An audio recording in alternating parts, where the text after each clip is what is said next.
Alright, hey, what's going on, you guys? It's Toxic Mike here again, and I'm just gonna give you a little video review on this movie that I watched called The Cottage. And why isn't it clicking? There we go. I'm sorry about this lag. I'm really trying to fix it, and well, it doesn't really matter about what's in the video, it's what I'm talking about. The movie that I'm talking about today is called The Cottage. It's supposed to be a horror movie slash comedy, and basically what it's about is these two guys, they abduct a teenage girl or 20-year-old girl, and they try to hold her for ransom, and they have her dad, who's like, I think he's an owner of a strip club or something, try and have him give them uh, like $20,000, I think, something like that. And if you guys heard of this movie, I'd exit off because it's basically the only thing I'm going to be talking about. But if you want to listen, go ahead. And then they hold him for ransom, and then they call their buddy. They have him come and deliver the money to him.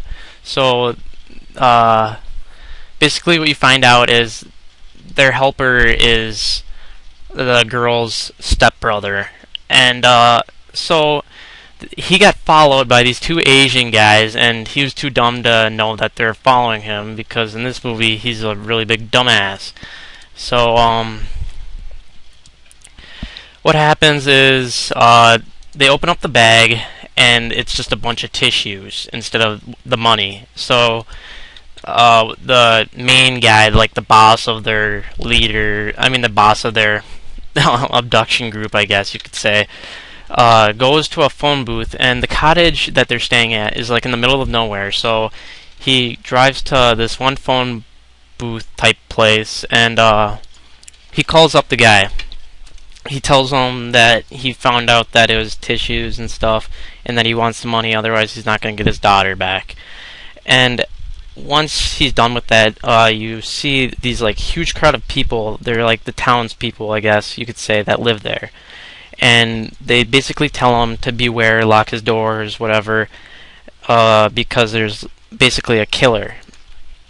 And as the movie goes on, what happened? The guy gets back to the cottage, and what he finds out is that the fat guy, that's the dumb guy that delivered the bag of money, well, bag of tissues, is laying on the ground, and I think there's a door under him or something.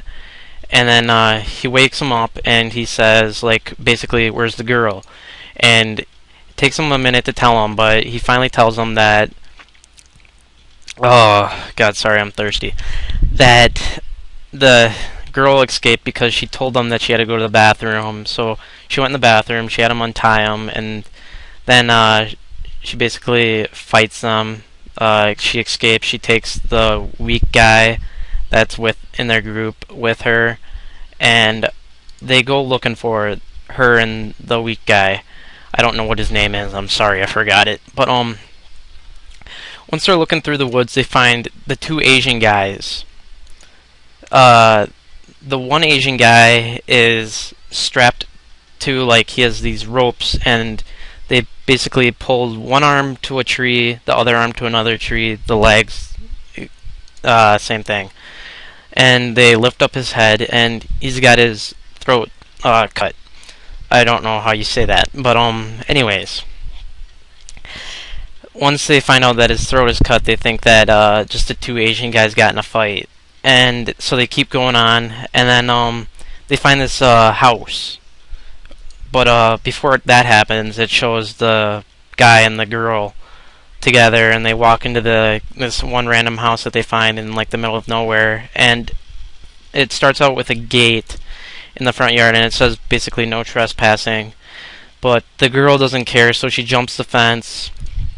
And of course the guy's scared to jump it, but he jumps it, and then as he's jumping the fence, his wallet drops, and they go into the house, and they're looking around in the house, and it's basically one of those like old-fashioned houses. Looks pretty creepy, but the food's stocked up and everything. And then the girl goes in this room. She's looking into this suitcase, and then the guy stays in the kitchen. And when the girl's looking around in there, she smells something weird, and like it's her facial expression, and she starts to walk towards this closet to open up the door. And before she opens up the door, you hear the guy scream, and I think he saw a moth or something, and then no, I know he screams because there's a trap door in the kitchen, and he wants her to go look and see what it is. And so she opens up the trapdoor, and then she looks at him and tells him basically, it's a cellar, there's nothing to be afraid of. And then she gets stabbed in like the stomach or something, and the guy, like, the killer walks up, and he's got like this deformed face, and he looks like a farmer that's like really weird looking. And they both stare at each other, and then the farmer guy screams really weird, and then the guy stares at him, and he does like this girl scream, and it was pretty funny. And then the guy runs upstairs, which in every horror movie that basically happens when the killer's in the house, which I would not do. I'd run out the front door. But anyways, he goes upstairs and he tries to find a door that's unlocked, and he, at the last door, it's opened, and he runs in there, shuts the door, and the killer tries to break in through the door. And as he's breaking in, the guy tries to grab a phone, I think, or something, and all of a sudden the guy stops trying to break open the door, so it's all quiet, and then the guy brings his ear up against the door, and then he looks through, I think, the keyhole or something, and there's a knife that goes right through the door, and basically goes to a side view, and then it shows it's like in his head, basically. But then he pulls his head backwards, and it's just stuck in his glasses, so his glasses come off, and then he tries to go through the window, I think, and he does end up going out the window, and he jumps down, and then the killer starts following him, and as he's running out, or the killer doesn't go out the window, I mean, the killer stays in the house, and then as he's running away, the girl that got stabbed in the stomach walks out and basically tells him to help her and stuff, even though she was like beating the crap out of him. And then she finally said, I won't tell anybody that you abducted me if you help me. So he tries to help her. They start walking away, and then all of a sudden the guy comes out, and then he basically screams and drops the girl and then runs, and then she starts calling him a pussy, and the killer starts walking up, and he's just about to stab the girl, and the guy hits the girl with a shovel. And I think I'm going to pause this video and put it in a second part so you can watch the second part up later. So, peace.